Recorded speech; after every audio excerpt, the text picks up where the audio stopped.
آیت نمبر 9 تک کیے تھے شاید. 9 تک ہو گئی تھی. ہاں بار بار اس سورے میں آ رہا ہے. ابھی جو ہم لوگوں نے پچھلے ہفتے پڑھے فَأَحْبَطَ أَعْمَالَهُمْ، اور پھر سے آ رہا ہے ابھی جس پر اینڈ کیا فَأَحْبَطَ أَعْمَالَهُمْ، پھر ضائع کر دیے ہم نے ان کے اعمال.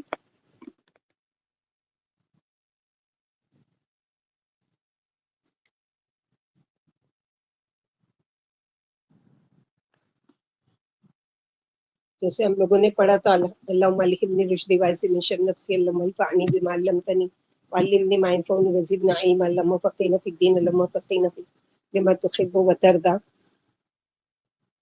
پچھلے ہفتے جو ہم لوگوں نے یہ لاسٹ آیت پڑھی تھی آیت نمبر 9 ذالک بانہم کرہوا ما انزل اللہ فاحبط اعمالہم، یہ سب اس لیے کہ انہوں نے ناپسند کیا اس چیز کو جو اللہ نے اتاری، تو اس نے ان کے اعمال بھی ضائع کر دیے.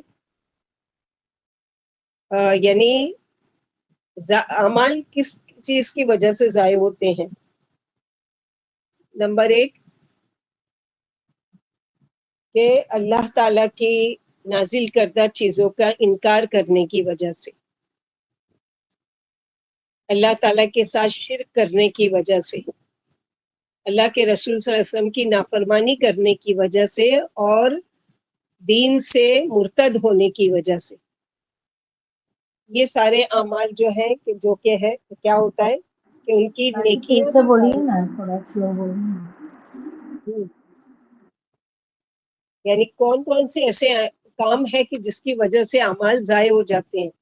تو نمبر 1 کیا ہے جو اس آیت کے مطابق کہ جو کچھ بھی اللہ تعالی نے نازل کیا ہے اس کا انکار کرنے والوں کے لیے کیا ہے، یا ناپسند کرنا، یہاں انکار نہیں ہے، یہاں پر ناپسند کیا ان لوگوں نے.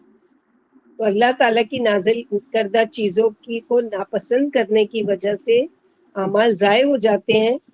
اسی طرح اللہ کے ساتھ شرک کرنے کی وجہ سے بھی، اللہ کے رسول صلی اللہ علیہ وسلم کی اطاعت نہ کرنے کی وجہ سے بھی، نافرمانی کرنے کی وجہ سے بھی، اور مرتد ہونے کی وجہ سے بھی، یعنی اسلام سے خارج ہونے کی وجہ سے بھی ان کے اعمال ضائع ہو جاتے ہیں. سورہ بقرہ میں ہم لوگ پڑھ چکے وَمَن يَرْتَدِدْ مِنْكُمْ عَنْ دِينِهِ فَيَمُتْ وَهُوَ كَافِرٌ فَأُولَٰئِكَ حَبِطَتْ أَعْمَالُهُمْ فِي الدُّنْيَا وَالْآخِرَةِ وَمَا لَهُم، یعنی دنیا میں تو سارے نیک اعمال ضائع ہو گئے اور آخرت میں ان کا کچھ بھی حصہ نہیں ہوگا. لیکن اگر گناہ کے بعد انسان توبہ کر کے پلٹتا ہے اللہ کی طرف، نیکی کرتا ہے، تو وہ اس کے اعمال کیا ہے، مٹا دیے جاتے ہیں گناہ والے اعمال، اور اس کی نیکیاں لکھی جاتی ہیں.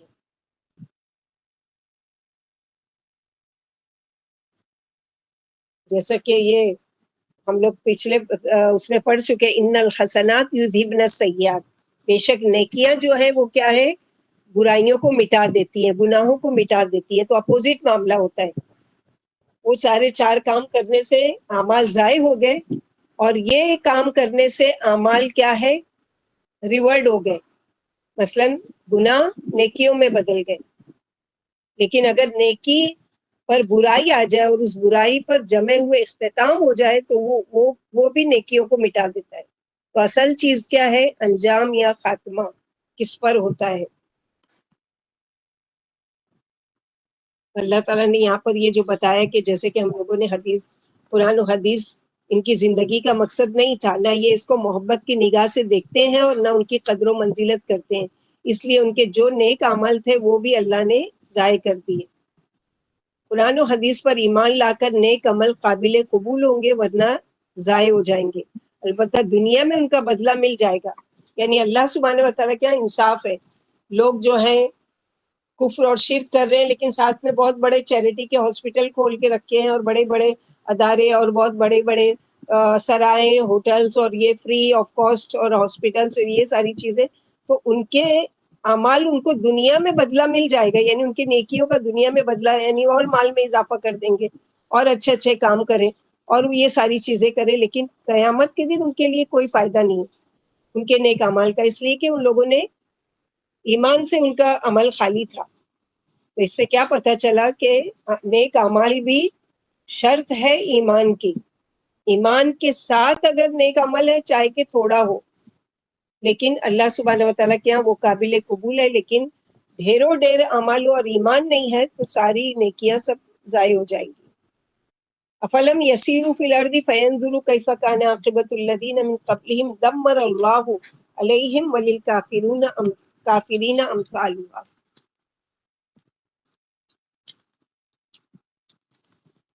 کیا پھر انہوں نے دیکھا نہیں؟ وہ دیکھتے نہیں؟ چلو پھر وہ زمین میں دیکھو تو صحیح کہ کیسے ہوا انجام ان لوگوں کا جو ان سے پہلے گزر چکے تھے.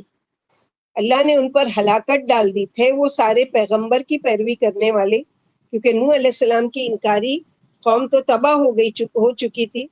جو بچے تھے وہ ایمان والے ہی تھے. جب سب کچھ بھلا گئے، نئی قوم آئی، قوم عاد، اس میں سے بھی صرف ایمان والے بچے، باقی سب ختم کر دیے گئے. پھر سمود، ان کا بھی اسی طرح بار بار ہوا آئی. اور وللکافرین امثالها، اور کافروں کے لیے انہی کی مثالیں ہیں، یعنی ویسی ہی سزائیں ان کافروں کو بھی ملیں گی.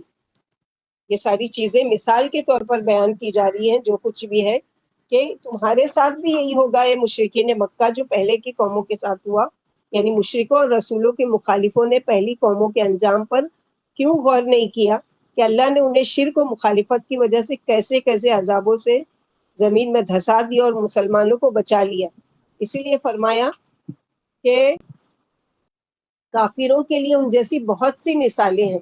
ایک دو نہیں، بہت سی مثالیں خود قرآن میں ہے کہ نافرمانوں کی کیسی کیسی اللہ تعالیٰ نے ان کو سزائیں دی، اور کس طرح زمین پر ایڑیاں رگڑ رگڑ کر جہنم رسید ہوئے. یعنی ایک تو عذاب آیا دنیا میں کہ جس کی وجہ سے ہلاک کر دیے گئے، ان کا مال، ان کے جسم، ان کی ساری قومیں پوری کی پوری تباہ و برباد کر دی. اور ایسا نہیں ہے کہ یہاں پر سزا ملنے کے بعد وہاں کی سزا سے بچ جائیں گے، بلکہ وہاں کا تو اشد، یعنی وہاں کی جو سزا ہے وہ تو اس سے بھی زیادہ سخت ہے، اور وہ ہمیشگی والی ہے. یہاں تو مٹا دیے گئے، مر گئے، ختم ہو گئے، لیکن وہاں تو موت بھی نہیں ہے. یہی سب سے بڑی سزا ہے وہاں پر، کہ سزا بھگت رہے ہیں لیکن موت کی تمنا کر رہے ہیں. جیسے کہ اللہ سبحانہ تعالیٰ نے قرآن میں فرمایا کہ آج کے دن تم ایک موت نہیں، کئی موتوں کی تمنا کرو، لیکن تمہارا موت کی تمنا کرنا تم کو کوئی بھی فائدہ نہیں دے گا، کیونکہ تم نے یہاں کے لیے تیاری ہی نہیں کی تھی، یہاں کے دنوں کے لیے ایمان ہی نہیں لائے تھے. ذالک بأن اللہ مولی الذین آمنوا وأن الکافرین لا مولی لهم. یہ اس لیے کہ اللہ بس دوست ہے ایمان والوں کے، اور کافر لوگ، ان کا انکار ان کے لیے کوئی بھی مولا نہیں، یعنی ان کو نہ کوئی فائدہ دے گا، نہ کوئی ان کا ساتھ دے گا، اور نہ کوئی ان کے کام آئے گا قیامت کے دن. تو خسارہ ہی خسارہ ہے نا. دنیا میں بھی عذاب بھگتیں گے اور وہاں پر اب کوئی مدد بھی نہیں کر رہا ہے. لیکن ایمان والوں کے کارساز اور مولا کون ہے؟ اللہ سبحانہ و تعالیٰ. مسلمانوں کا کارساز خود اللہ تعالیٰ، اور کافروں کا کوئی کارساز نہیں. اسی لیے جنگ احد میں مشرکوں کے سردار ابو سفیان جو ابھی مسلمان نہیں ہوئے تھے، جب نبی کریم صلی اللہ علیہ وسلم ابو بکر اور عمر رضی اللہ عنہ کے بارے میں پوچھا اور کچھ جواب نہیں ملا، تو انتہائی فخر و غرور سے کہا تھا کہ یہ سب تو ختم ہوئے. یہ سن کر عمر رضی اللہ عنہ سے رہا نہیں گیا، فوراً بولے تو جھوٹا ہے، تیرے سینے پر منہ ڈلنے کے لیے اور تجھے کانٹوں پر لے جانے کے لیے ہم سب ابھی موجود ہیں. یعنی اس نے کیا سمجھا؟ سفیان بن ابو معاویہ کہ یہ ہلاک ہو گئے. سفیان ابو معاویہ تو سفیان کے بیٹے تھے، تو وہ اس وقت مسلمان نہیں ہوئے تھے. تو کیا کہا کہ پہلے آواز دی، تم میں اللہ کا رسول موجود ہے، سب خاموش رہے. تم میں عمر ابو بکر موجود ہے، سب خاموش رہے. تم میں عمر رضی اللہ عنہ موجود ہے، سب خاموش رہے. تو خوشی سے کیا کہتا ہے کہ یہ تو سارے ہلاک ہو گئے، سب ختم ہو گئے. یہ سن کر عمر رضی اللہ عنہ فوراً جواب دیے کہ تو جھوٹا ہے، تیرے سینے پر منہ ڈلنے کے لیے اور تجھے کانٹوں پر لے جانے کے لیے ہم سب موجود ہیں. جن کا تو نے نام لیا ہے ماشاءاللہ سب زندہ ہے. بولا یہ بدر کا بدلہ ہے، لڑائی ڈولوں کی طرح ہے، کبھی کوئی غالب ہوتا ہے کبھی کوئی. بعض مقتول کان کٹے ہوئے بھی ملیں گے، یہ میرا حکم ہی نہیں تھا اور نہ یہ مجھے ناگوار گزرا. پھر فخریہ تک بندی کرنے لگا کہ اعلی حبل، یعنی جیسے ہم لوگ بولتے ہیں نا اللہ اکبر، اس نے کیا ہے، حبل جو دیوتا ہے اس کی بلندی، کہ بلند ہو حبل، اے حبل دیوتا تیرا بول والا ہو. آپ نے فرمایا، آپ صلی اللہ علیہ وسلم نے سب خاموش تھے، آپ صلی اللہ علیہ وسلم نے فرمایا اس کو جواب دو. تو صحابہ نے کہا کہ یہ کیا جواب دیں یا رسول اللہ صلی اللہ علیہ وسلم؟ تو آپ صلی اللہ علیہ وسلم نے کہا کہ تم جواب دو کہ کہو اللہ اعلی و اجل، اللہ سب سے بلند اور بڑی شان والے ہیں۔ پھر سفیان رضی اللہ تعالیٰ عنہ اس وقت جب مسلمان نہیں ہوتے بولے لنا العزى ولا عزى لكم، ہماری دیوی عزا ہے، تمہاری کوئی عزا نہیں ہے۔ فرمایا تم جواب کیوں نہیں دیتے؟ آپ صلی اللہ علیہ وسلم نے کہا اچھا کیا جواب دیں؟ آپ صلی اللہ علیہ وسلم نے فرمایا کہو اللہ مولانا ولا مولا لکم، اللہ ہمارے کارساز ہے، تمہارا کوئی بھی کارساز نہیں ہے۔ یعنی ہمارا اللہ سبحانہ و تعالیٰ جو اللہ کی مانتے ہیں، جو اللہ کے لیے جانوں کو اپنے مالوں کو اور ہر چیز سے اللہ کی راہ میں لڑتے ہیں، اللہ تعالیٰ ان کے مولا ہوتے ہیں، جیسے سورہ بقرہ میں پڑھ چکے ہیں۔ واللہ اللہ ولی الذین آمنوا یخرجهم من الظلمات الی النور، اللہ جن کے مولا بن جاتے ہیں اس کا سب سے بڑا فائدہ کیا ہوتا ہے کہ ان کو اندھیروں سے روشنی کی طرف لاتے ہیں، شرک سے ہدایت کی طرف لاتے ہیں، گناہوں کی دلدل میں پھنسے ہوئے لوگوں کو روشنی کی طرف، نیکی کی طرف لے کر آتے ہیں۔ لیکن جو طاغوت ہوتے ہیں جن کے مولا وہ کیا کرتے ہیں، ان کو نور کی طرف سے کھینچ کر اندھیروں کی طرف لے کر جاتے ہیں۔ تو ایمان والوں کا کیا ہے، دنیا میں بھی فائدہ اور آخرت میں بھی۔ اللہ کے مان کے دنیا میں ان لوگوں نے گزارا، زندگی گزاری، تو اللہ سبحانہ و تعالیٰ نے اس کے بدلے میں کیا کیا کہ دنیا میں بھی ان کی مددگار رہے اور آخرت میں بھی ہوں گے۔ ان اللہ يدخل الذين آمنوا وعملوا الصالحات جنات تجري من تحتها الأنهار والذين كفروا يتمتعون ويأكلون كما تأكل الأنعام والنار مثوى لهم۔ اور بے شک اللہ داخل کریں گے ان لوگوں کو جو ایمان لائے اور جنہوں نے اچھے کام کیے، باغوں میں جاری ہوں گی جن کے نیچے سے نہریں، اور وہ لوگ جنہوں نے کفر کیا وہ فائدہ اٹھا رہے ہیں، مزے لوٹ رہے ہیں اور کھا پی رہے ہیں جیسے جانور کھاتے ہیں، یعنی مویشی، گائے، بھینس، بھیڑ، بکری، اونٹ وغیرہ۔ مثلا گائے کا ایک نہیں یعنی چارہ ہے اس کا، وہ ہوتے ہیں اس کو بھرنے کے لیے، یعنی چارہ جو ہے کیا ہے، اس کے 4 میدے ہوتے ہیں۔ جو گائے ہے اس کے 4 میدے ہوتے ہیں اور اس کو بھرنے کے لیے وہ کھاتے ہیں اور جگالی کرتے رہتے ہیں۔ اور کافر بھی ایسا ہی ہے، یعنی کھاتے نہیں ہیں، ان کی زندگی کا مقصد کھانا پینا اور اس کے لیے کمانا ہے۔ جانور جہاں ملے، جیسا ملے، کھڑے ہو کر کھانا شروع کر دیتا ہے، حلال ہے یا حرام کھانے سے اس کو مطلب ہے۔ اسی طرح جو اللہ تعالیٰ کو نہیں مانتے اور اللہ سبحانہ و تعالیٰ کے ساتھ کفر کرتے ہیں اور فائدہ اٹھا رہے ہیں اور ایسے کھا رہے ہیں جیسے کہ جانور کھڑے کھڑے کھاتے ہیں، جانور کو گلا سڑا، حلال حرام، گندا پلیت جو بھی ملے کھاتے ہیں، اپنے ہاتھ سے کھا رہے ہیں۔ اور سارے یعنی جانور کا تو چلو ڈائریکٹ منہ سے چارہ ہوتا ہے، لیکن ان کے کھانے کی مثال ہے کہ یہ کھاتے ہیں۔ اسی لیے یہاں پر بتایا گیا کہ جیسے اللہ تعالیٰ نے پیچھے آیت میں فرمایا کلوا واشربوا ولا تسرفوا، کھاؤ پیو لیکن اسراف مت کرو، یعنی حد سے زیادہ نہیں کہ تھوڑا کھاؤ اور زیادہ پھینکو اور ویسٹ کرو اور خراب کرو اور وہ ساری چیزیں، بلکہ انسانوں کی طرح کھاؤ، طیبات میں سے کھاؤ، پاکیزہ چیزوں میں سے۔ یا ایھا الذین کلوا من طیبات ما رزقناکم، سورہ بقرہ میں ہم لوگ پڑھ چکے۔ تو ایسے لوگوں کا ٹھکانہ کیا ہے، یعنی قیامت کے دن ایمان والے اور نیک عملوں والے جنت میں جائیں گے، اور کافر وہ دنیا میں کچھ تھوڑا بہت فائدہ اٹھا لیا، یعنی بہت مالدار تھے، بعض دفعہ بیچارہ جو ایمان والا ہے وہ غریب مسکین ہے، لیکن یہ بڑے بڑے فائدے، بڑی بڑی فیکٹری کے مالک اور بڑے بڑے محلات میں رہنے والے، اور یہ سب، تو یہ تھوڑا دنیا کا تھوڑا بھی تھوڑا ہے اور زیادہ بھی تھوڑا ہی ہے، کیونکہ تھوڑے دن کے لیے اس کا استعمال ہے۔ اور جانوروں کی طرح سے گیلا سوکھا پیٹ میں بھر لیں اور جگالی لیں، کیونکہ ان کی نگاہ میں زندگی کا صرف اتنا ہی مقصد ہے کہ حلال حرام پیٹ میں بھر لیں، مگر جانا تو جہنم میں ہی ہے۔ جیسے کہ حدیث میں ہے کہ مومن ایک آنت میں اور کافر 7 آنتوں میں کھاتا ہے، یعنی مومن بقدر زندگی کھاتا ہے، یعنی وہ زندہ رہنا اس لیے کھاتا ہے، لیکن کیونکہ زندگی سے اس کا مقصد عبادت ہے، کھانا پینا نہیں ہے۔ اور کافر ناک تک بھر لیتا ہے کیونکہ اس کی زندگی کا مقصد ہی کھانا پینا اور پہننا اوڑھنا ہے۔ پھر فرمایا کہ کافروں کو کفر و شرک کے بدلے جہنم کی طرح طرح کی سزائیں قیامت کے دن ملنے والی ہے. یعنی یہ مزہ کر لیں وہ تھوڑے دن دنیا میں، اور دوسروں کو دیکھ کے رشک آ رہا ہے کہ یہ دیکھو اللہ کے ساتھ شرک کرنے کے باوجود بھی، اور اللہ تعالیٰ کی اتنی نافرمانی کرنے کے باوجود بھی، جو مال اللہ تعالیٰ نے دیا اس کو اتنا اسلام کرنے کے باوجود بھی یہ مزے سے ہے، یہ عیش میں ہے. تو یاد رکھو قرآن کی بات کہ کیا کہا جاتا ہے قرآن میں کہ یہ تھوڑے دن کا ان کا مزہ ہے، آخرت میں ان کا کوئی نہیں ہے. انشاءاللہ بإذن اللہ اللہ تعالیٰ ہم لوگوں کو ان لوگوں میں شامل کرے جو باغات میں ہوں گے، جنات میں ہوں گے، جن کے نیچے نہریں بہ رہی ہوں گی.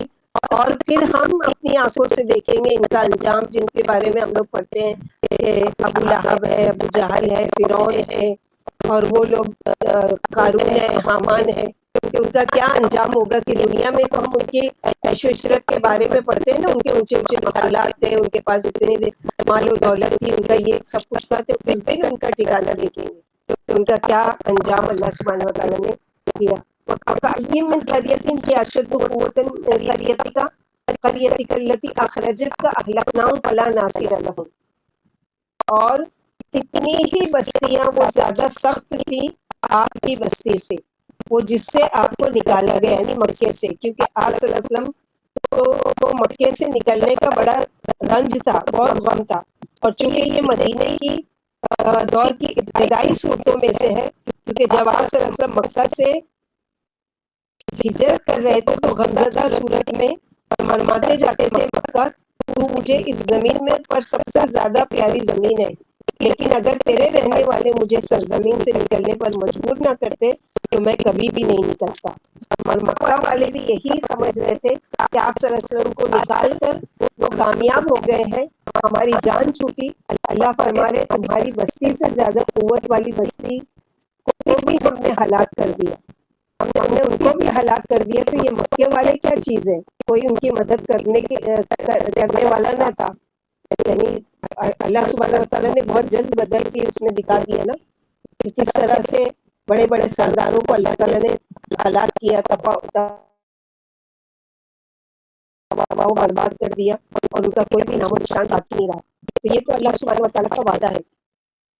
دوسرے قریے سے مکہ مراد ہے. اللہ مکے کے مشرکوں کو ڈرا رہے ہیں کہ ذرا غور تو کرو، جن بستیوں والے ان سے کہیں زیادہ قوت اور طاقت والے تھے ہم نے انہیں فنا کر کے گھاٹ اتار دیا، جبکہ انہوں نے رسولوں کو جھٹلایا. اب اگر تم ہمارے محبوب پیغمبر کو جھٹلا رہے ہو جو تمام رسولوں کے سردار اور خاتم الانبیاء ہیں، تو کیا تم پر دنیا اور آخرت میں ہمارا عذاب نہیں اترے گا؟ یہ تسلیم کے رحمت للعالمین کے وجود مسعود کی برکت سے اگر تم پر دنیاوی عذاب نہ بھی بھیجا جائے تو قیامت کے عذاب تو تم سے نہیں ہٹائے جائیں گے اور تمہیں گھیرے بغیر نہیں رہیں گے. جیسے سورہ ہود آیت نمبر 20 میں فرمایا یضاعف لهم العذاب، ان پر عذاب بڑھتا ہی جائے گا. یعنی کم ہونے کی تو بات ہی نہیں ہے بلکہ اور بڑھاتے جائیں گے، کیونکہ یہ حق بات نہیں سنتے تھے اور نہ دیکھتے تھے.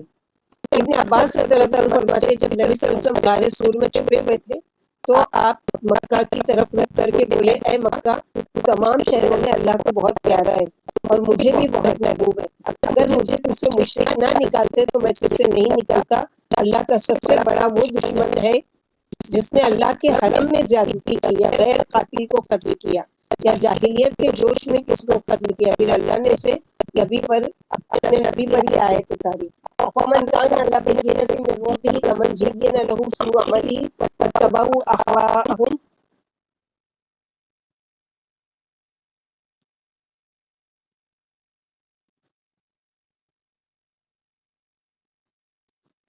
فمن كان، کیا ایسا ہو سکتا ہے کہ کی طرف سے صاف ہدایت پر ہو وہ شخص کی طرح ہو جائے جس کے لیے اس کے عمل کو برا بنا دیا گیا اور وہ اپنی خواہشات کے پیروکار ہو گئے.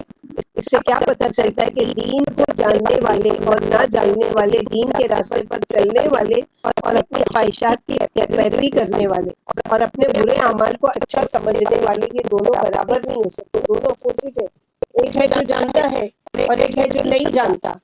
یعنی اپنی خواہشات کی، یعنی جو اللہ کے دین میں سوجھ بوجھ رکھتا ہو اور اسے اللہ کی اتاری ہوئی ہدایت پر اپنی فطرت سلیمہ کی وجہ سے پورا بھروسہ ہو، وہ اس طرح نہیں ہو سکتا جو نیکیاں سمجھ کر برائیاں کر رہا ہو اور اپنی خواہش کا تابع دار ہو. اور فرمایا جیسے سورہ رعد آیت نمبر 19 میں فَمَن يَعْلَمُ إِنَّمَا أُنزِلَ، کیا پھر وہ شخص جس کو اس بات کا یقین ہو کہ جو کچھ آپ پر آپ کے رب کی طرف سے اتارا گیا ہے وہ حق ہے، ایک اندھے کی مانند ہو سکتا ہے.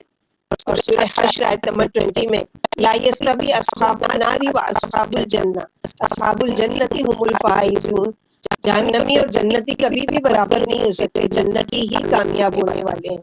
تو اصل چیز کیا ہے کہ اللہ تعالیٰ کی رضا و خوشنودی، اللہ تعالیٰ کی نازل شدہ چیزوں کا اعتراف کرنا، اس پر عمل کرنا اور اس پر یعنی اس کی اتباع کرنا، یہ اصل کامیابی ہے. چاہے کہ عمل تھوڑا ہو، اللہ سبحانہ و تعالیٰ کے لیے نہیں احسن و عملہ کا وہ کیا، اکثر و عملہ کا نہیں ذکر کیا کہ اللہ سبحانہ و تعالیٰ جیسے سورہ ملک میں ہم پڑھتے ہیں نا کہ کیا ہے کہ تبارک الذی بیدہ الملک وہو علی کل شیء قدیر الذی خلق الموت والحیاۃ لیبلوکم ایکم احسن عملا. علماء کہتے ہیں کہ اللہ تعالیٰ نے یہاں پر یہ نہیں کہا کہ اکثر و عملا، یعنی زیادہ جو پہاڑ کے برابر نیکیاں لائے گا تو وہ اس کا عمل بہتر عمل ہے، نہیں. احسن عمل وہ ہے کہ جس میں دو چیز پائی جاتی ہو، خالص نیت سے وہ کام اللہ کے لیے کیا گیا ہو اور دوسرا طریقہ ہو محمد صلی اللہ علیہ وسلم کا.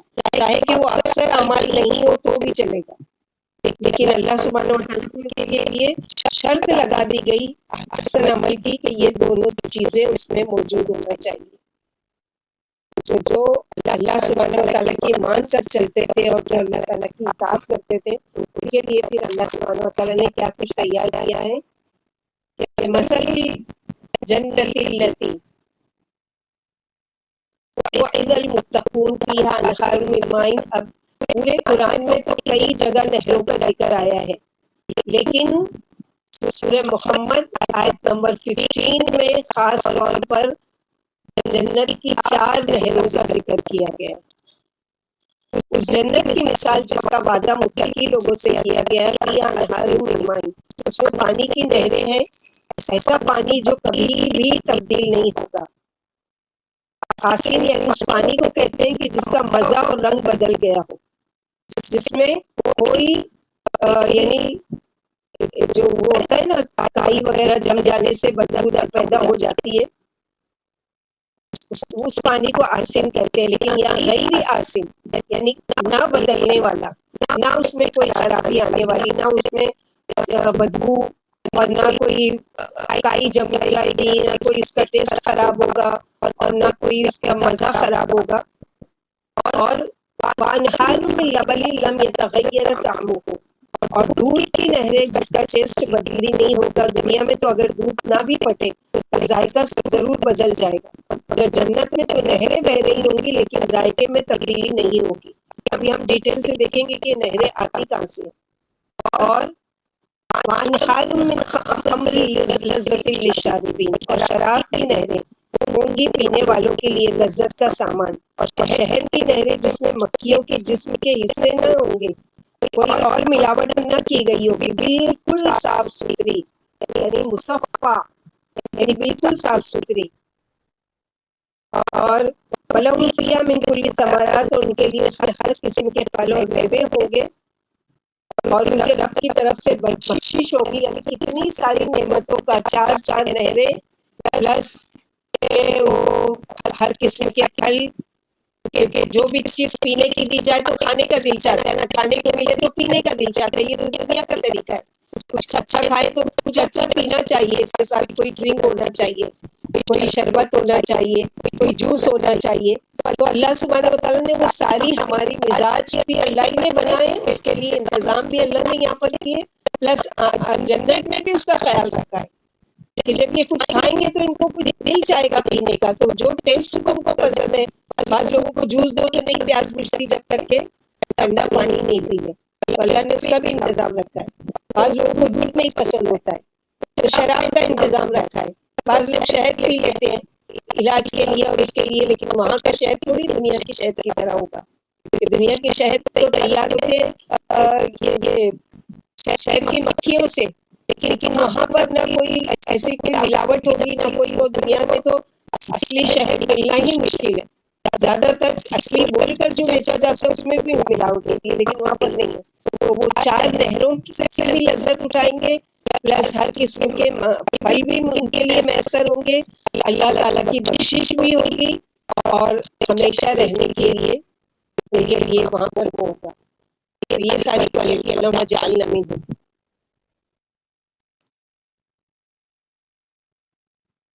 اللہ سبحانہ و تعالیٰ یہاں پر ہے کہ مثل، مثال یعنی صفت، آسن یعنی متغیر یا بدبودار۔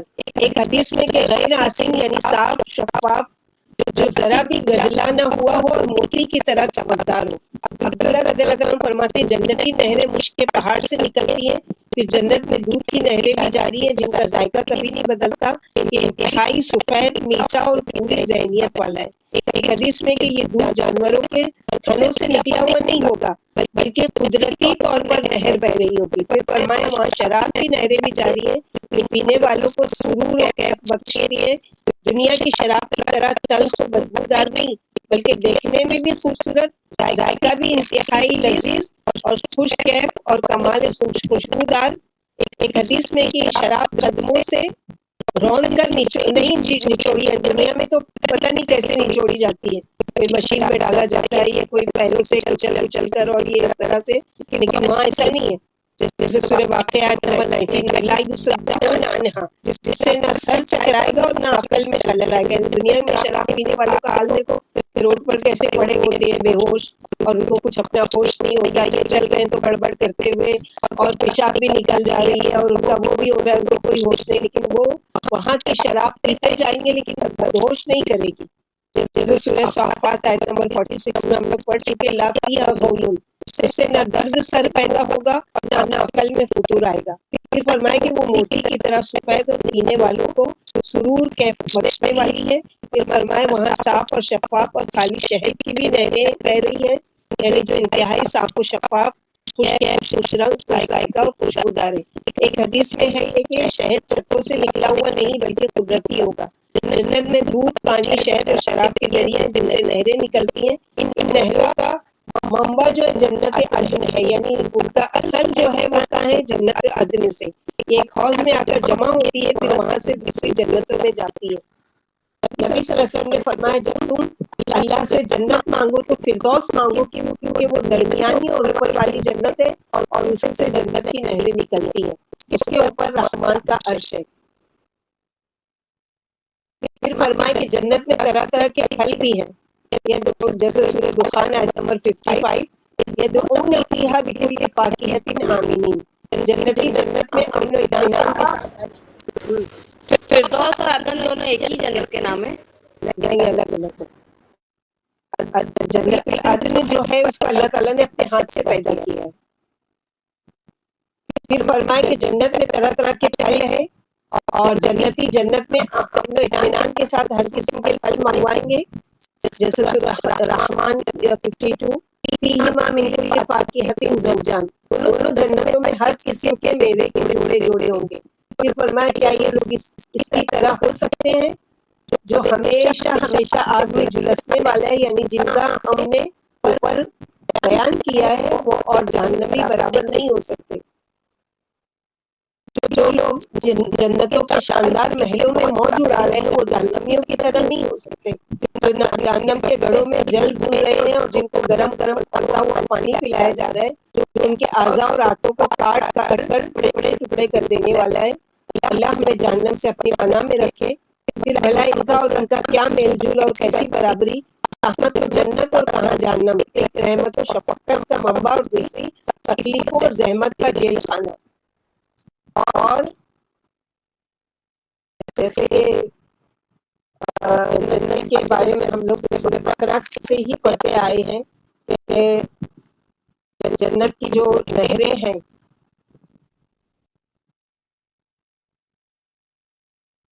سورہ بقرہ میں ہم لوگ پڑھ چکے، سورہ دہر میں بھی، وبشر الذین آمنوا وعملوا الصالحات ان لهم جنات تجری من تحتها الانہار، سورہ بقرہ میں کلما رزقوا من ثمرۃ رزقا، یہ خوشخبری ہے ان لوگوں کے لیے جو ایمان لائے اور انہوں نے اچھے عمل کی یقیناً ان کے لیے باغات ہیں جن کے نیچے نہریں بہتی ہیں، جب بھی انہیں اس میں سے کوئی پھل کھانے کو دیا جائے گا وہ کہیں گے یہ تو وہی ہے جو ہمیں اس سے پہلے دیا گیا، یعنی دنیا سے ملتا جلتا پھل ہوگا لیکن اس کا سائز، اس کا کلر، اس کا ٹیسٹ اور اس کی ساری چیزیں جو صفات ہوں گی وہ بالکل مختلف ہوں گی۔ جیسے سورہ آل عمران میں قل انبئکم بخیر من ذلکم للذین اتقوا عند ربہم جنات تجری من تحتہا الانہار۔ اے نبی صلی اللہ علیہ وسلم کہہ دیجیے کہ میں تمہیں ان سے بہتر چیز بتاؤں، متقیوں کے لیے ان کے رب کے پاس باغ ہیں جن کے نیچے نہریں بہتی ہیں، وہ ان میں ہمیشہ رہیں گے اور وہاں ان کے لیے پاکیزہ بیویاں ہوں گی اور انہیں اللہ کی رضا حاصل ہوگی اور اللہ اپنے بندوں پر خوب نظر رکھنے والے۔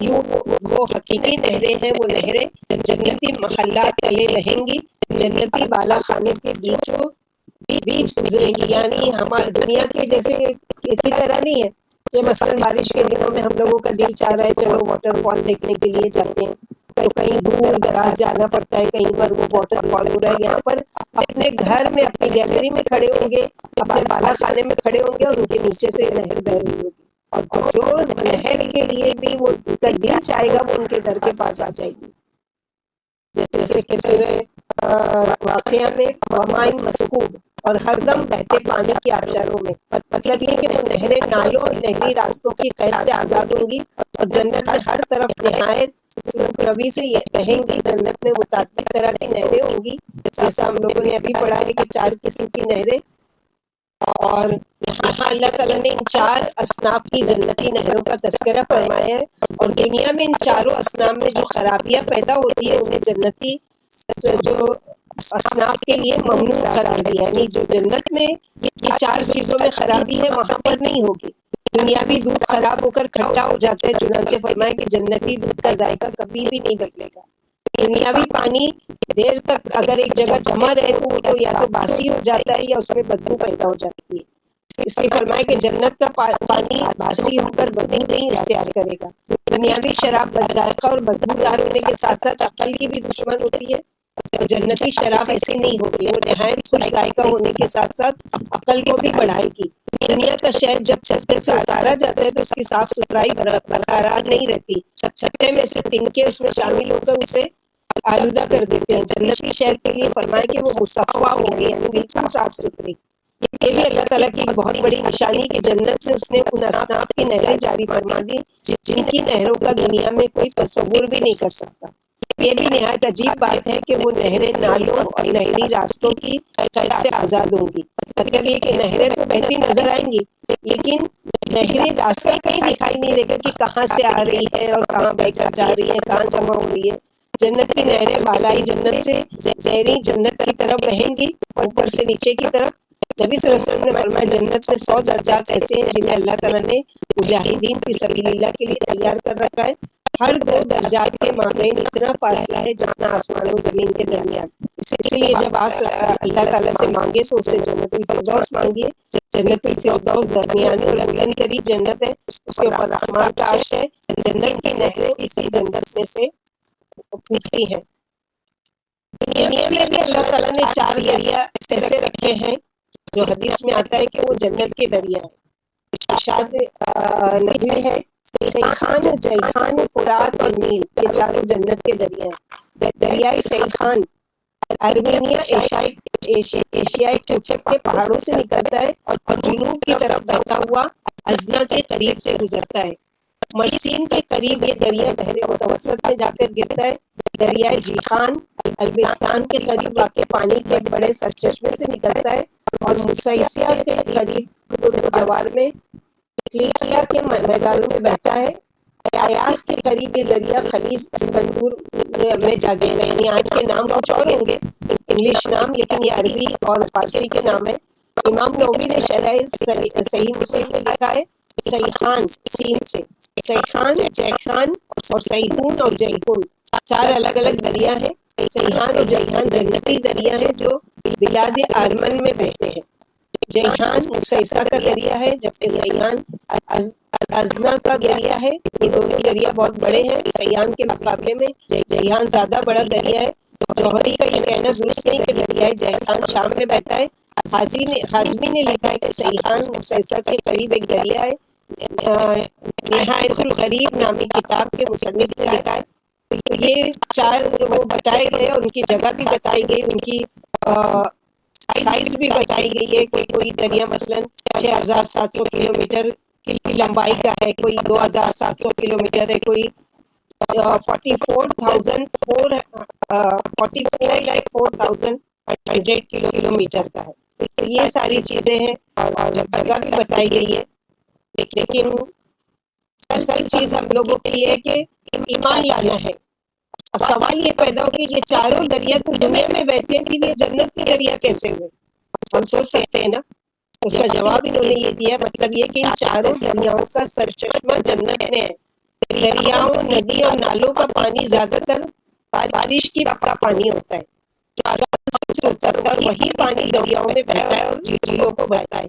اسی طرح ان 4 دریاؤں کو جنت کے 4 دریاؤں سے پانی ملتا ہے.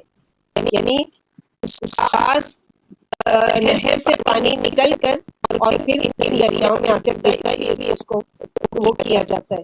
تو یہ چیز پاسبل ہے. جیسے کہ جو حجر اسود ہے وہ جنت کا پتھر ہے، جو ریاض الجنہ ہے وہ جنت کا ٹکڑا ہے دنیا میں. جیسے ہم لوگوں نے دیکھا تھا نا کون کون سی چیزیں ہیں جو دنیا میں جو جنت کی ہے، اس میں سے یہ چیزیں ہیں. تو اللہ سبحانہ و تعالیٰ کے لیے کوئی چیز نہیں ہے. یہ ساری کائنات بھی اللہ تعالیٰ کی ہے اور جنت بھی ہے اللہ تعالیٰ کی ہے، اس کی نعمتیں بھی اللہ تعالیٰ کی ہے. وہ جب جس کو جس شکل میں بھی دینا چاہے گی اللہ تعالیٰ کی مشیت پر ہے.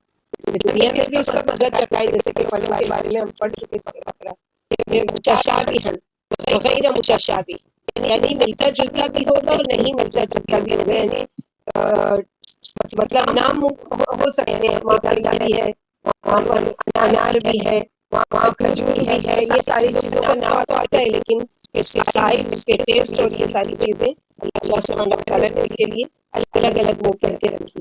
تو دونوں کا کمپیئر کیا گیا ہے کہ اس سے ایسا تو نہیں ہو سکتا ہے کہ جو ہمیشہ رہے آڑے میں اور پھر اس کو کھولتا ہوا پانی دیا جائے، اور اس کا حال یہ ہوگا کہ جو اس کے پانی پیتے ہی اس کے آتے کاٹ کاٹ کر بہا دے گا اس کے خاشاکوں کے راستے سے. اور یہ اللہ محفظنا منه ولما لا تجل منه ومنهم من يستمع إليك حتى إذا خرجوا من عندك قالوا للذين أوتوا العلم ماذا قال آنفا أولئك الذين طبع الله على قلوبهم واتبعوا أهواءهم. ان میں سے بعض لوگ آپ کی باتیں بڑے غور سے سنتے ہیں. اشارہ کس کی طرف ہے؟ منافقین کی طرف. حتیٰ اذا خرجوا، یہاں تک کہ جب آپ صلی اللہ علیہ وسلم کے پاس سے نکلتے ہیں وہ کہتے ہیں ان لوگوں سے جو علم والے ہیں، یعنی صحابہ کرام سے، کیا پوچھتے ہیں کیا کہا انہوں نے ہم کو؟ تو یعنی ابھی جو آپ صلی اللہ علیہ وسلم نے فرمایا ہے آنفا، ہم کو تو سمجھ میں نہیں آیا کیا مقصد بتایا گیا. اس لیے کہ ان کی اس بات میں دلچسپی ہی نہیں تھی، اس لیے بات کو غور سے سنتے ہی نہیں. پھر دوسروں سے پوچھتے پھرتے ہیں تو یہ نیت ہی کر کے آتے ہیں کہ نہ سننا ہے نہ سمجھنا ہے. اللہ لا تجل منه، کہیں ہمارا کام بھی تو ایسا ہی نہیں ہے کہ ہم قرآن تو سنتے ہیں لیکن ایسا لگا کہ جیسے ہم نے سنا ہی نہیں یا سمجھا ہی نہیں. اللہ طاہر قلب من النفاق، اللہ والا ایسے دل سے بچائے جن پر، کیونکہ ایسے دلوں کی سزا کیا ہے؟ اولئک الذین طبع اللہ علی قلوبہم واتبعوا اہواءہم. ایسے لوگوں کے دلوں پر اللہ نے مہر لگا دی کہ سن کر بھی کچھ نہیں سمجھتے، اس مجلس میں بیٹھ کر بھی کچھ فائدہ نہیں ہوتا. یعنی کہ بڑے بڑے بدنصیب ہیں نا جو ایمان کی حالت میں اللہ کے نبی صلی اللہ علیہ وسلم سے ملے وہ صحابی، لیکن یہ ایمان کے خالی جھوٹے دعوے کرنے والے منافقین، اور آپ صلی اللہ علیہ وسلم کو آنکھوں سے دیکھ رہے ہیں، اپنے کانوں سے آپ صلی اللہ علیہ وسلم کے کلام کو سن رہے ہیں، لیکن صحابی نہیں کہلائے. کیوں؟ اس لیے کہ ان کا ایمان جو تھا وہ کیا تھا؟ زبانی تھا. مذاق کے طور پر باتیں لیتے، چلیے آپ صلی اللہ علیہ وسلم نے جو ابھی کہا ہمارے سمجھ میں نہیں آیا، ذرا بتاؤ کہ کیا کہا. تو تمہارا دل ہی نہیں ہے تو اللہ تعالیٰ نے اس کی وجہ سے کیا کیا؟ تمہارے دلوں پر مہر لگا دی. اور کیونکہ وہ اپنی خواہشات کی پیروی میں لگے ہوئے، قرآن پڑھ کر بھی سن کر بھی کہ ہماری نہیں پڑے میں کچھ بھی فرق نہیں پڑتا. منافقوں کی صفاحت کا بیان ہے، یہ آپ کے پاس آ کر بیٹھے، آپ کی باتیں سن لیں لیکن پھر بھی کچھ نہیں سمجھتے. جب مجلس برخاست ہو جاتی ہے تو پہلے علم صحابہ کرام سے پوچھتے ہیں کہ آپ نے ابھی کیا ارشاد فرمایا. نہ تو آپ کی بات سمجھتے ہیں تو اس کی پرواہ کرتے ہیں. اللہ نے فرمایا کہ یہی ہے جن کے دلوں پر اللہ نے مہر لگا دی. یہی خواہشوں کے پرستار ہیں. ان کی نہ تو سمجھ ہی درست ہے اور نہ ہی ان کی نیت درست ہے. کیونکہ اس نیت سے آتے ہی نہیں کہ ہم قرآن سننے کے لیے آ رہے ہیں. بلکہ کیا ہے، لوگ کیا کہیں گے. آج بھی ہمارا یہی حال ہے نا، کسی نے دیکھا لیکن چلو کوئی گھر میں آیا اور وہ نمازی ہے، نماز پڑھ رہا ہے، میں نماز نہیں پڑھوں گی تو کہیں گے کہ دیکھو یہ بنا کوئی نمازی ہے، ان کی دیکھا دیکھی نماز پڑھ لیتے. لیکن اکیلے میں جب ہوتے ہیں، جب واقعی اللہ تعالیٰ سے اکیلے میں کھڑے ہو کر اللہ سے باتیں کرنا ہے نماز کے ذریعے، تو اس وقت یاد نہیں آتی. والذین اهتدوا زادهم هدی وآتاهم تقواهم. اور جو ہدایت پائیں اللہ ان کی ہدایت میں اضافہ کرتے چلے جاتے ہیں. یعنی جو ایسی مجلسوں میں ہدایت کی نیت لے کر جاتے ہیں، اللہ ان کی ہدایت میں ترقی دیتے جاتے ہیں اور روز بروز دھیرے دھیرے آگے بڑھتے جاتے ہیں. ان کے لیے نیکی تقویٰ کی راہیں آسان ہو جاتی ہیں اور انہیں ان کے حصے کا تقویٰ دے دیتے ہیں اللہ تعالیٰ. ان کا مقصد پورا ہو جاتا ہے کہ جس مقصد کو لے کر وہ ایسی مجالس میں بیٹھتے ہیں، اللہ سبحانہ وتعالیٰ ان کے مقصد کے تحت ان کے لیے کیا کرتے ہیں کہ ان کے مقصد کے مطابق ان کے اعمال کو کا بدلہ، ان کی جزا ان کو دیتے جاتے ہیں. یہ اللہ سبحانہ وتعالیٰ کے انصاف کی وہ ہے کہ جو نہیں دل سے اترتا، اللہ تعالیٰ نے زبردستی کسی پر کوئی چیز مسلط نہیں کی. جو ہدایت کے پیروکار ہے، ہدایت کی شوقین ہے، اللہ انہیں ہدایت کی توفیق بھی دیتے ہیں، پھر انہیں ہدایت پر جمع بھی دیتے ہیں اور اس میں مزید اضافہ بھی کرتے چلے جاتے ہیں. چھوٹی سی دعا ہم لوگوں نے یاد کی، یاد ہے کہ نہیں اللہ والے آپ لوگوں کو؟ اللہ مانی حسد دینی. اللہ تعالیٰ ہم کو ہدایت بھی دیجیے اور ہم کو سیدھا رکھیے، یعنی سیدھے راستے پر رکھیے. چھوٹی سی دو لفظ کی دعا ہے لیکن جامع دعا ہے کہ ہدایت پر ہوتے بھی ہدایت مانگنا. ربنا لا تزغ قلوبنا بعد إذ هديتنا وهب لنا من لدنك رحمة إنك أنت الوهاب. اس سے کیا ہوگا؟ مزید ہدایت میں ہدایت اور بڑھے گی. اللہ سبحانہ وتعالیٰ یہاں پر یہ ہے کہ جو اس نیت سے آتا ہے اس کے لیے اللہ سبحانہ وتعالیٰ کیا کرتے ہیں؟ اس میں مزید اضافہ کرتے ہیں. وَهَلْ يَنظُرُونَ إِلَّا السَّاعَةَ أَن تَأْتِيَهُم بَغْتَةً فَقَدْ جَاءَ أَشْرَاطُهَا وَإِنَّكُمْ إِذَا جَاءَتْكُمْ ذِكْرَاهُمْ. بس نہیں وہ انتظار کر رہے مگر قیامت کا کہ وہ ان کے پاس اچانک آ جائے. پھر بلا شبہ جس کو یعنی دور وہ سمجھ رہے ہیں، یعنی قیامت اس کی نشانیاں تو پہلے سے آ ہی چکی ہے. اس کی نشانیوں میں سے ایک نشانی آپ صلی اللہ علیہ وسلم کی آمد کا آنا، جیسے کہ آپ صلی اللہ علیہ وسلم نے 2 انگلیوں کا اشارہ کر کے بتایا کہ میں قیامت ایک ساتھ یہاں پر آئے، یعنی بھیجے گئے. قیامت کے منتظر ہے، اس کی تیاری سے قابل ہے. حالانکہ قیامت میں ان کی نشانیاں ظاہر ہو چکی ہیں، جیسا کہ دوسری جگہ اللہ سبحانہ وتعالیٰ سورہ نجم آیت نمبر 56 میں فرمایا هذا نذیر من النذر الاولی. یہ پہلے ڈرانے والوں میں سے ایک ڈرانے والے ہیں، قریب آ جانے والی قریب آ گئی ہے. سورہ قمر میں آئے گا اقتربت الساعة وانشق القمر. قیامت قریب آ گئی اور چاند پڑ گیا. تو اللہ کے نبی صلی اللہ علیہ وسلم کا جو معجزہ تھا، سب سے بڑا معجزہ آپ کو جو دیا گیا وہ قرآن ہے. اس کے بعد جو معجزہ دیا گیا وہ کیا ہے کہ آپ کی انگلیوں کے اشارے سے چاند کا 2 ٹکڑے ہو جانے. قیامت کی نشانیوں میں سے ایک نشانی ہے. سورہ انبیاء میں پڑھ چکے آیت نمبر 1 اقترب للناس. لوگوں سے ان کا حساب قریب آ گیا ہے، پھر بھی وہ غفلت میں اور اعراض کر رہے ہیں. سورہ نحل آیت نمبر 1 میں اتی امر اللہ، اللہ کا عذاب آپ پہنچائے، اس کی جلدی نہ مچاؤ. رسول اللہ صلی اللہ علیہ وسلم کی بعثت قیامت کی نشانی ہے کہ آپ سب سے پچھلے نبی ہیں، سب سے آخری نبی ہے جن کے ذریعے اللہ نے اپنا دین مکمل فرما کر دنیا پر اپنی حجت قائم فرما دی. رسول اللہ صلی اللہ علیہ وسلم نے قیامت کی نشانیاں بڑی وضاحت سے بیان فرما دی ہے، جن کا تفصیل سے بیان اپنی جگہ پر ہے.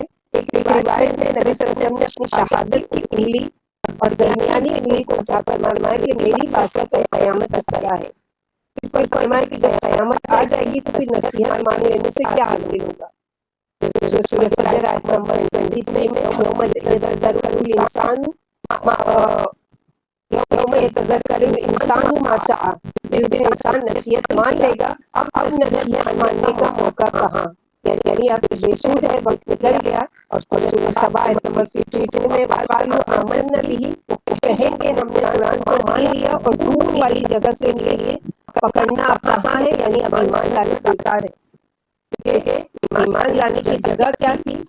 یہاں پر تھی یہ جگہ جہاں پر اللہ سبحانہ وتعالیٰ نے تو فَأَنَّىٰ لَهُمْ إِذَا جَاءَتْهُمْ ذِكْرَاهُمْ، اب نصیحت ان کی نصیحت اب کا فائدہ دے گی جب وہ یعنی آ چکے ان کے پاس موت، آ چکی ان کے اوپر قیامت، اب ان کو نصیحت حاصل کرنے کا کیا فائدہ؟ فَاعْلَمْ أَنَّهُ لَا إِلَٰهَ إِلَّا اللَّهُ وَاسْتَغْفِرْ لِذَنبِكَ وَلِلْمُؤْمِنِينَ وَالْمُؤْمِنَاتِ وَاللَّهُ يَعْلَمُ مُتَقَلَّبَكُمْ وَمَثْوَاكُمْ۔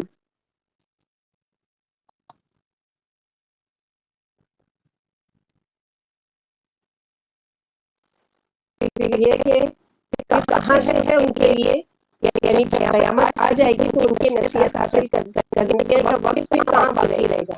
یعنی کچھ لوگ ایسے تھے کہ جب نبی صلی اللہ علیہ وسلم بتاتے تھے کہ قیامت آنے والی ہے تو بس وہ انتظار کرتے تھے کہ کب آئے گی۔ تو یہاں وہی بتایا جا رہا ہے کہ انتظار کرنے کی بجائے اس کی تیاری کرو۔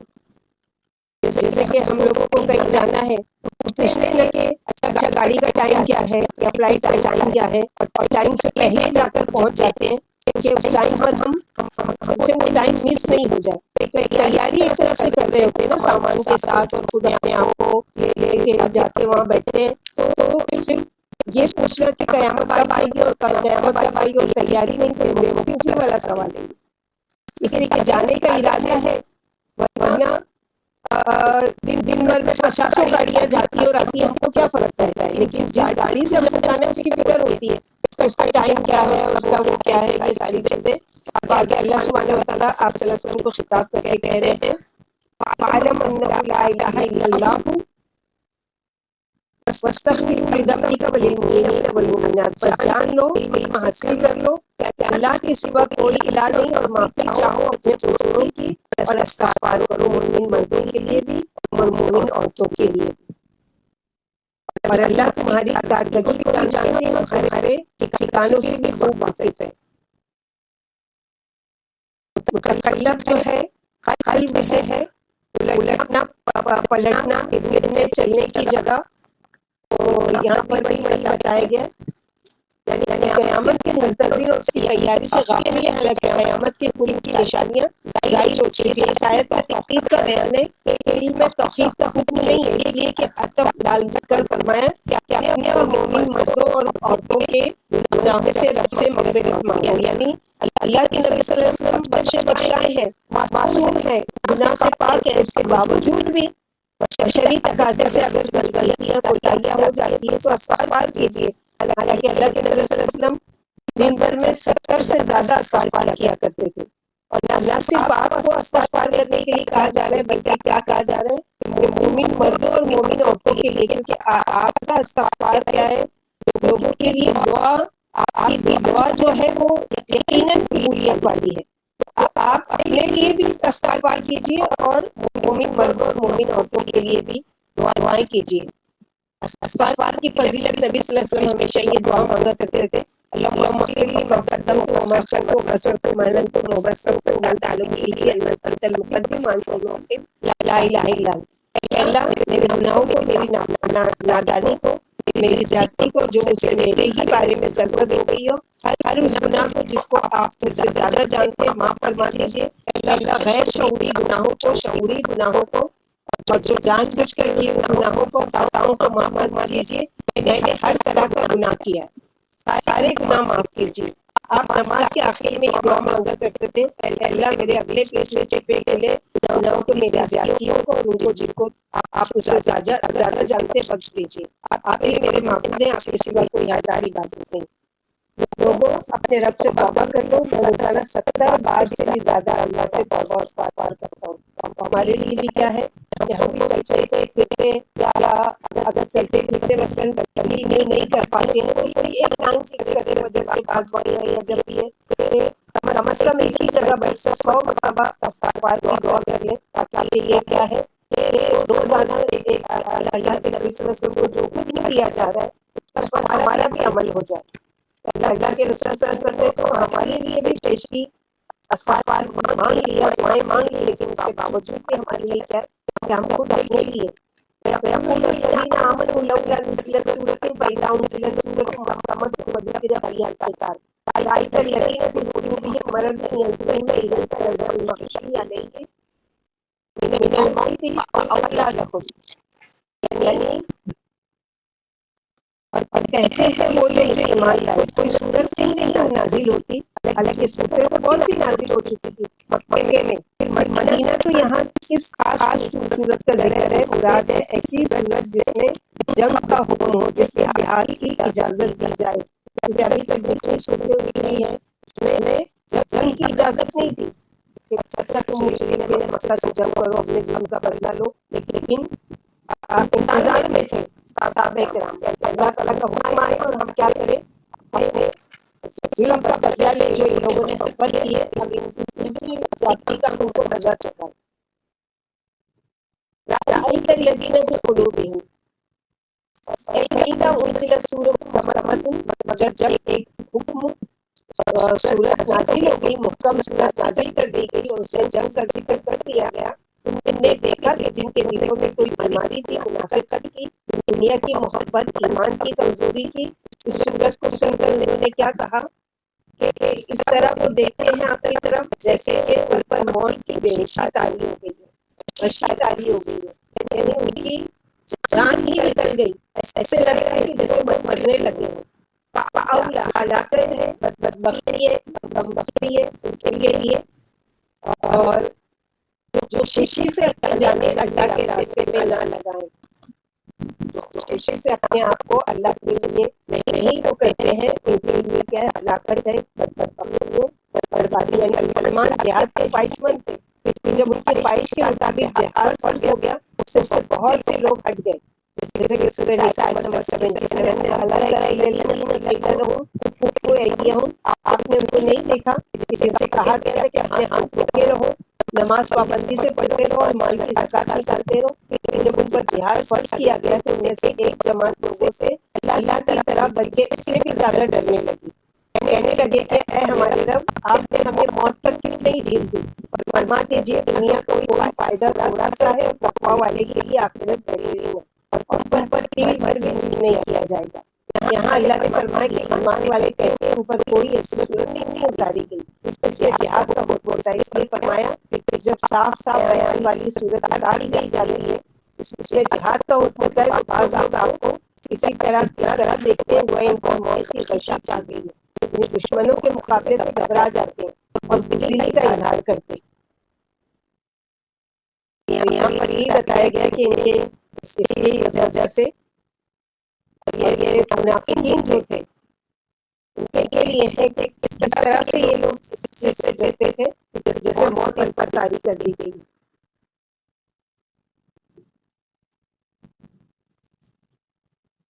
تعلم قوم معروف فإذا عزم الأمر ولو صدقوا الله لكان خيرا لهم،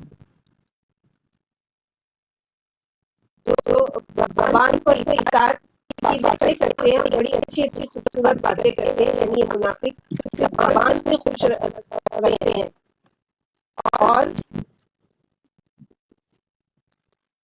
بڑی معقول بڑی باتیں کرتے ہیں، وہ مشورہ بھی اچھا دیتے ہیں، ایسا بھی ہونا چاہیے ویسا بھی ہونا چاہیے، لیکن جب عمل کا بات آتا ہے تو جیسے ان پر بہت چھا گئی ہو، یعنی ایسے تو بہت وہ کرتے ہیں فیضا اعظم الامر، یعنی جب جہاد کی تیاری مکمل ہو جائے اور عمل کا وقت آ جائے، ولو صدق اللہ، پھر اگر وہ سچ کہیں اللہ کو، یعنی عمل کر کے دکھائیں، اپنی باتیں پوری کریں، تو یہ انہی کے حق میں بہتر ہو، یعنی نبی صلی اللہ علیہ وسلم سے مل کر جنگ کرنے کا جو انہوں نے وعدہ کیا تھا اگر وہ پورا کریں تو انہی کے لیے اچھا ہوگا، لیکن وہ صرف باتیں بنانے والے ہیں، جیسے ہوتے ہیں نا بہت سے لوگ، اچھا جب ہم کو کام کی ضرورت پڑی تو دیکھنا کہ ہم کیسے، پھر انہیں بہادری اور جمع بندی کا شوق لانے کے لیے فرمایا کہ ان کے حق میں بہتر یہی تھا کہ جہاد میں حصہ لینا ہی بہتر ہے، پھر انہیں بہادری اور جمع بندی کا شوق دلانے کے لیے فرمایا کہ شریعت کی تابع داری کرتے، بات مانتے، سنت پر سرگرم ہو جاتے، جہاد میں خوشی خوشی جاتے اور اپنے خود کو اس کا ثبوت دیتے، یعنی جب جہاد پیش آتا، دشمنان اسلام سے جنگ کی تیاری ہوتی تو انہیں بھی اپنی نیک نیتی اور خلوص کا ثبوت دینا تھا، یہ بات ان کے حق میں بہتر ہوتی، اور حل ایسا ہی تم متولی تم انتفسدوا الارض وتتخذوا احکامکم، تو کیا امید ہے کہ تم اگر والی ہوئے، حاکم بنائے گئے اور تم فساد کرو گے زمین میں اور کاٹو گے رشتوں کو. یہاں پر کیا معنی ہے اس بات کا؟ کیونکہ مکے میں مسلمانوں پر 7 آزمائش تھی، لیکن وہاں جوابی کارروائی سے منع کیا گیا تھا. مسلمان تڑپتے تھے کہ ہم جواب دیں. نبی صلی اللہ علیہ وسلم جب مدینہ ہجرت کر کے آئے اور جنگ بدر ہوئی، بہت سے مسلمانوں کی جیت ہوئی، بہت سا مال غنیمت آیا. لوگوں نے جہاد مسلمانوں میں یعنی مسلمان ہو جانے میں فائدہ سمجھا منافقین نے. مسلمان بننا بہت اچھی بات ہے، یعنی اس کی وجہ سے کیا ہے کہ اتنا مالی فائدہ ہوتا ہے، چلو مسلمان ہو جاتے ہیں. جنگ احد ہوئی، بہت سا نقصان ہوا، مسلمان جنگ ہار گئے اور پھر منافق موقع تلاش کرتے کہ ہم جنگ میں جانا پڑے، ہم کو نہ جانا پڑے. تو مومنوں کو بتایا جا رہا ہے کہ تم کو آزمائے بغیر والی بنا دیا جائے، اور اگر تم پر جہاد فرض نہ کیا جائے تو تمہارے اندر جو بدلہ لینے کی قوتیں ہیں کہ تم آپس میں ہی ایک دوسرے کے لیے استعمال کرنے لگو. اس طرح تو زمین میں فساد پھیل جائے گا اور کئی رشتے داروں کو مار ڈالو گے اور کاٹنے لگ جاؤ گے. جنگ کا یہی تو مقصد تھا کہ تم قطع رحمی سے بچو، اور جو کرنے کا حکم ہے یعنی یہ احتمال ہے کہ تم جہاد سے باز رہو اور مورکہ کارزار میں نہ جاؤ، ملک میں امن پھیلا دو، فساد برپا کر دو، قطع رحمی پر اتر آؤ. یعنی تم اپنی جاہلیت والی حالت پر لوٹ جاؤ گے کہ ناحق ریزی کرنے لگو گے اور رشتے توڑنے لگو گے. اس لیے فرمایا کہ ایسوں پر اللہ کی لعنت ہے. یعنی جو ایسا کرے، اللہ کا حکم آیا ہے کہ اب اللہ کے لیے لڑو، تو بزدلی دکھاؤ گے اور نہیں لڑو گے تو آپس میں ہی تم نہیں کرو گے، فساد کرو گے زمین میں، اپنے رشتوں کو کاٹو گے اور یہ ساری چیزیں کرو گے. اولئک الذین لعنهم اللہ فاصمهم واعمی ابصارهم. ایسے ہی لوگوں پر اللہ نے لعنت کی جو زبان سے تو بہت خوبصورت باتیں کرتے ہیں. سورہ منافقین میں ایسی باتیں جو آپ کو خوشنما لگتی ہے، جب عمل کا وقت آتا ہے تو حرام کی راہ اختیار کرتے ہیں. تو ان کو بہرا کر دیا، یعنی بات دینے سے، اور ان کی نگاہوں کو اندھا کر دیا. اس لیے قرآن اور حق ان کو سمجھنے ہی نہیں آتا. یہاں پر یہی بتایا گیا،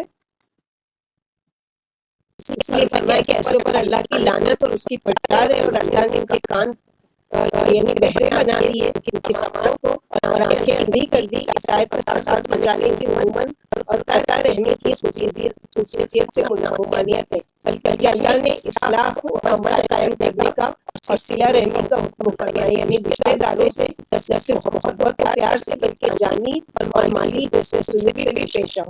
ان سے اچھی باتیں کرنا، ان کے کام میں ان کا ہاتھ بٹانا، ان کی مالی امداد کرنا اسلامی حق ہے. جیسے کہ اللہ کے نبی صلی اللہ علیہ وسلم نے کیا فرمایا کہ ہر پیر اور جمعرات کو اللہ تعالیٰ یعنی جب یہ نامہ اعمال پیش کیے جاتے ہیں، میں چاہتا ہوں کہ جب میرا نامہ اعمال پیش کیا جائے تو میں اس دن روزے سے ہوں. اس لیے آپ صلی اللہ علیہ وسلم پیر اور جمعرات کے روزے پابندی سے رکھا کرتے تھے. اور ان دو لوگوں کے اعمال کی طرف دیکھا بھی نہیں جاتا جب یہ اعمال پیر جمعرات کو پیش کیے جاتے ہیں جو آپس میں کسی وجہ سے ناراض ہیں. یعنی 3 دن سے بھی زیادہ کسی سے ناراضگی نہیں رہنا چاہیے، ورنہ ان کے اعمال کیا ہے ملتے رہتے ہیں. کہا جاتا ہے کہ جب تک کہ آپس میں صلح نہیں کر لیتے، بات چیت نہیں کر لیتے، میل ملاپ نہیں کر لیتے، ان کے نام اعمال کی طرف دیکھا بھی نہیں جائے گا. جیسے کہ حدیث میں کہ اللہ جب میں پیدا کر جب کے فارغ ہوئے تو رحم نے رحمان کا دامن پکڑ لیا. فرمایا کیا بات ہے؟ رحم بولی یہ پناہ مانگنے والے کا مقام ہے، قطع رہنے سے میری پناہ مانگتا ہے. فرمایا کیا صرف نہیں کہ میں صلہ رحمی کرنے والے کو ملاؤں اور قطع رحمی کرنے والے کو کاٹوں؟ بولا کیوں نہیں؟ فرمایا یہ بات میرے لیے ہے. ابو ہریرہ نے کہا اگر تم چاہو تو آج ایسا ہی پڑھ لو کہ جو قطع رحمی کرے گا اللہ تعالیٰ اس کو کاٹیں گے، صلہ رحمی کرے گا اللہ تعالیٰ اس کو جوڑیں گے.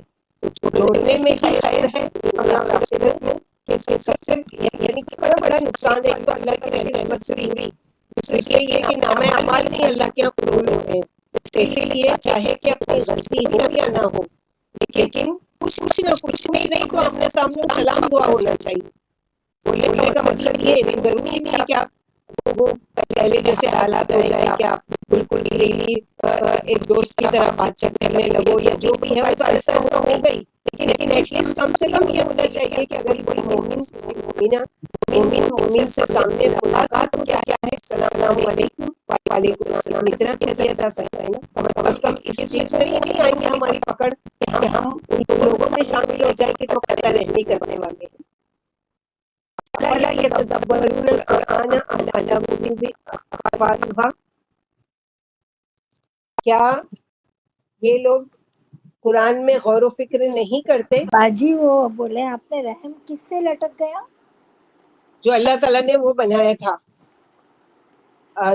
مخلوق کو، حدیث میں آتا ہے اللہ جب مخلوق پیدا کر کے فارغ ہوئے تو رحم نے رحمان کا دامن پکڑ لیا اور فرمایا کہ مجھ سے ایک وعدہ کیجئے، یعنی دوسری حدیث کے جو الفاظ میں میں بتا رہی کہ مجھ سے ایک وعدہ کیجئے اللہ تعالیٰ کہ جو مجھے کاٹے گا آپ اس کو کاٹو گے اور جو مجھے جوڑے گا آپ اس کو جوڑے گے۔ تو اللہ تعالیٰ نے اس سے وعدہ کیا کہ ٹھیک ہے میں تجھ سے وعدہ کرتا ہوں، تو خوش ہو جا کہ جو تجھے جوڑے گا یعنی صلہ رحمی کو جوڑے گا میں اس کو جوڑوں گا، اور جو تجھے کاٹے گا میں اس کو کاٹ دوں گا۔ جی اور ثبوت کے طور پر ابو ہریرہ رضی اللہ عنہ نے کہا کہ یہ آیت پڑھ لو، افلا یتدبرون القرآن، کیا یہ قرآن پر غور و فکر نہیں کرتے یا ان کے دلوں پر تالے پڑ چکے ہیں؟ کیونکہ قرآن انسان کو ایک محنت کرنے والا، کوشش کرنے والا، جدوجہد کرنے والا انسان بناتا ہے، پھر ایسے انسان مل کر ایک بہترین معاشرہ بناتے ہیں۔ اب یہ قرآن اگر ہم نہ پڑھیں تو ہم کو یہ ساری چیزیں کہاں سے معلوم ہو؟ اگر اس میں غور و فکر نہیں کریں، اس کی تفاسیر نہیں پڑھیں، اس کے معنی نہیں جانیں، تو ہم کو کیا پتا چلے کہ قرآن میں اللہ تعالیٰ نے کن کن چیزوں کا حکم دیا ہے، کس کس چیزوں سے ہم کو سزا ملے گی، کیا نہیں کرنے کی وجہ سے اور کیا کرنے سے ہم اللہ کے عذاب سے بچیں گے، یہ ہم کو کہاں سے پتا چلے گا؟ جب قرآن پڑھتے ہیں تو ساتھ ساتھ ہم لوگ اللہ کے نبی صلی اللہ علیہ وسلم کی احادیث کو بھی پڑھتے ہیں نا، اس کے ذریعے ہم اس کی شرح کو سمجھتے ہیں، قرآن کی تفسیر کو سمجھتے ہیں۔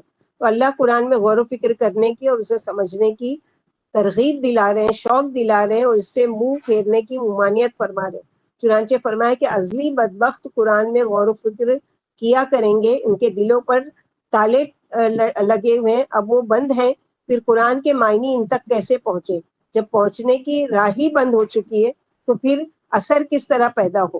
عروہ رضی اللہ تعالیٰ عنہ کہتے ہیں ایک روز عمر رضی اللہ تعالیٰ نے یہ آیت پڑھی تو ایک یمنی نوجوان نے کہا ہاں ان کے دلوں پر تالے ہیں تا وقت یہ کہ انہیں اللہ نہ کھولے اور نہ ہٹائے۔ آپ کے دل میں اس نوجوان کی بات رہی اور اپنی خلافت کے زمانے میں اس سے مدد لیتے رہے۔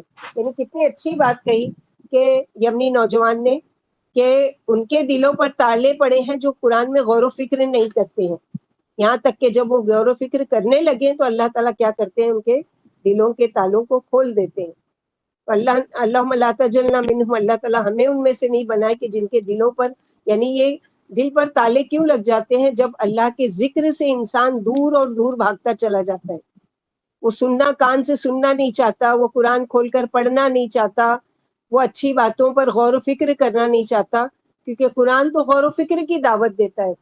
جیسے ابھی اب ہم لوگ پڑھ چکے نا فسیروا فی الارض، اور کتنی جگہ فانظروا کیف کان عاقبۃ المکذبین، چلو پھرو زمین میں سیر کرو دیکھو۔ تو یہ قرآن دعوت دیتا ہے نا کہ ہر چیز سے تم عبرت حاصل کرو، قرآن کی آیتوں سے بھی، اللہ کی کائنات میں بھی، اللہ کے انسانوں میں بھی، اللہ کی پیدا کرتا مخلوقات میں بھی، ہر چیز سے تم اپنی آنکھوں کو کھولو اور غور و فکر کرو۔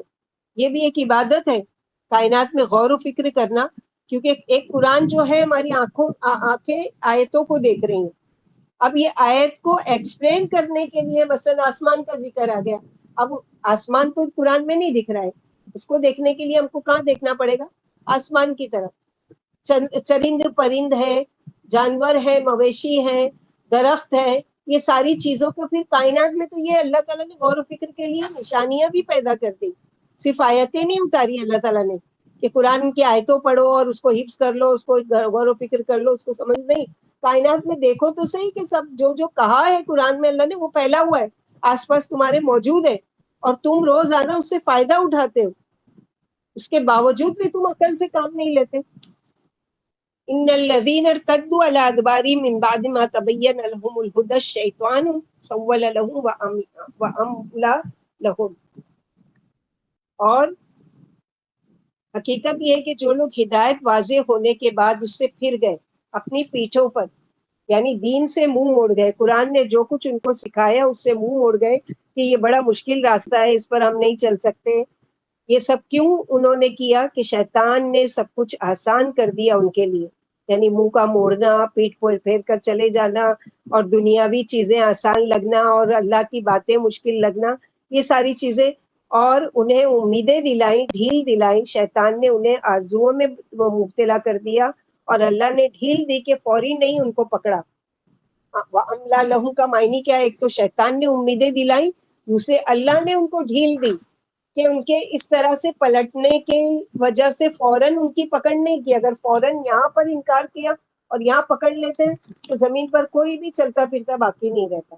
یعنی جو لوگ ہدایت ظاہر ہو جانے کے بعد پھر اپنی سابقہ حالت پر آ گئے اور ایمان کے بعد کفر اختیار کر لیا، شیطان نے انہیں دھوکے میں دے رکھا ہے کہ یہ فعل اچھا سمجھ رہے ہیں، حالانکہ یہ سراسر برا عمل ہے. جو ان کو امیدیں دلاتا ہے کہ یہ کر لو، اس سے یہ ہو جائے گا اور اس سے وہ ہو جائے گا. جیسے کہ بدر والے دن کہ میں قبیلے کا سردار ہوں، میں پورے اپنے قبیلے کو لے کر آ رہا ہوں، آ جاؤں گا، اور جب دیکھا فرشتوں کو اترتے ہوئے تو بھاگ کھڑا ہوا. تو لوگوں نے کہا کہ تم نے تو اب یہ وعدہ کیا تھا کہ ہاں میں اپنے قبیلے کے ساتھ تمہاری مدد کروں گا. تو اس نے کیا کہا تھا کہ میں وہ دیکھ رہا ہوں جو تم نہیں دیکھ سکتے، یعنی میں دیکھ رہا ہوں اپنی آنکھوں سے فرشتوں کو اترتے ہوئے. ذالک بأنهم قالوا للذین کرہوا ما نزل اللہ سنطیعکم فی بعض الامر. یہ ہے ان کا اصل کردار، مرتد ہونا.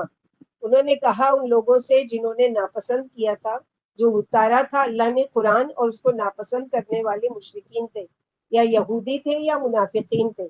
تو منافقوں نے کافرین مشرکین سے جا کر کہا ان قریب ہم تمہاری اطاعت کریں گے بعض کاموں میں، کیونکہ ہم تو تمہارے ساتھ ہی ہیں.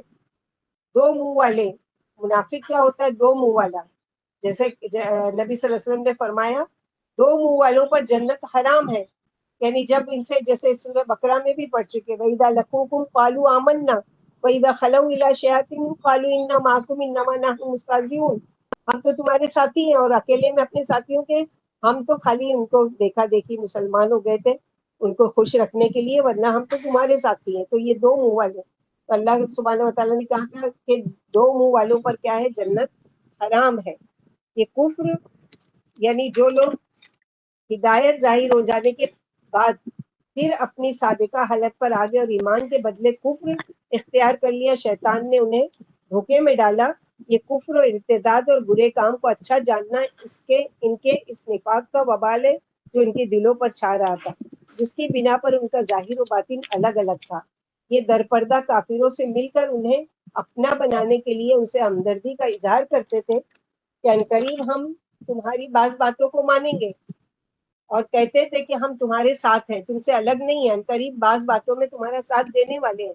یعنی جب جنگ کی ضرورت پڑی تو ہم تمہارے ساتھ ان مسلمانوں کے خلاف لڑیں گے. منافقوں کی یہی حالت ہوتی ہے کہ ان کا ظاہر و باطن کے اور باطن ظاہر کے خلاف ہوتا ہے. اس لیے اللہ نے فرمایا کہ اللہ ان کی چھپی ہوئی باتوں سے بھی واقف ہے اور ان سے خبردار ہے.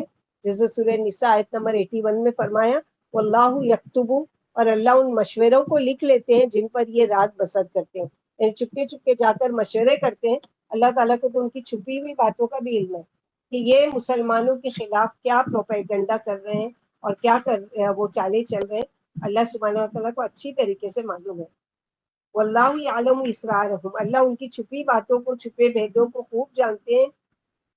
اللہ کو سب پتہ ہے، ان کی نیتیں بھی، ان کی عادتیں بھی، اور ان کی چپکے چپکے مشورہ کرنا، یہ اندر اندر کیا جڑیں کاٹ رہے ہیں مسلمانوں کی، اللہ تعالیٰ کو ساری چیزیں پتہ ہے.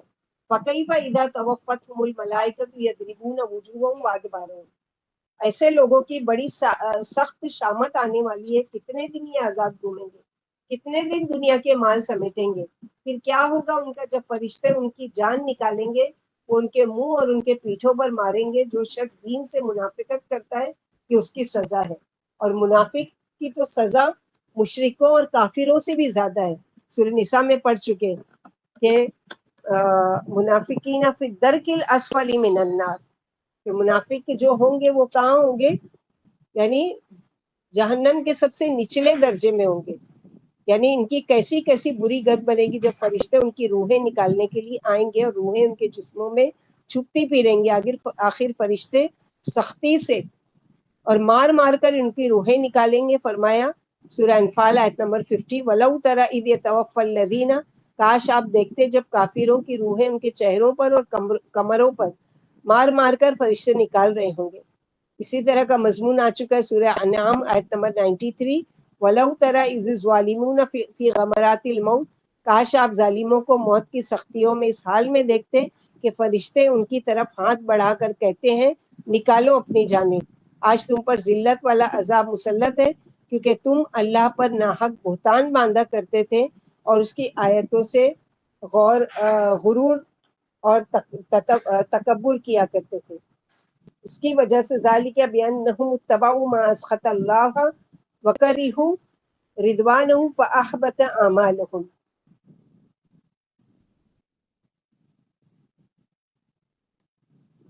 اور ان کو یہ سزا کیوں مل رہی ہے کہ ان کے اعمال ضائع ہو جا رہے ہیں، برباد ہو رہے ہیں؟ اس لیے کہ انہوں نے پیروی کی اس چیز کی جس نے اللہ کو ناراض کیا. اللہ کو ان لوگوں نے غصہ دلایا، وَكَرِهُ رِضْوَانُهُ، اور اللہ کی رضا کو ان لوگوں نے ناپسند کیا تو اس نے ان کے سارے اعمال ضائع کر دیے. تو منافقین جو زبان سے ایمان لانے والے اور دل سے اللہ کو اقرار کرنے والے نہیں، ان کے بھی اعمال ضائع ہو جاتے ہیں. اور اسی طرح مشرکوں کے اللہ تعالیٰ کی اتاری ہوئی کتابوں کی اور اللہ تعالیٰ کی طرف سے اتاری ہوئی جو بھی اللہ تعالیٰ نے احکامات نازل کیے اس کو نہ ماننے والے بھی مرتد، ان کے اعمال ضائع ہو جاتے ہیں. اور اسی طرح جو یہ ہے کہ منافقین، اور اسی طرح ہم لوگوں نے پڑھا تھا کہ جو دین سے پھر جاتا ہے اس کے بھی اعمال اللہ تعالیٰ ضائع کر دیتے. تو یہ ساری چیزیں اسی لیے اللہ سے دعا مانگنا چاہیے، اللہم انی اسألک ایمانا لا یرتد. اللہ تعالیٰ ہم ایسے ایمان کا سوال کرتے ہیں جو کبھی پلٹے نہیں ہمارا دل، یعنی کبھی مرتد نہ ہو. اللہم انی اسألک ایمانا لا یرتد ونعیما لا ینفد ومرافقۃ محمد صلی اللہ علیہ وسلم فی الجنۃ الخلد. تو یہاں تک تو ہماری آیتیں تھی. آیت نمبر 28 سورہ محمد.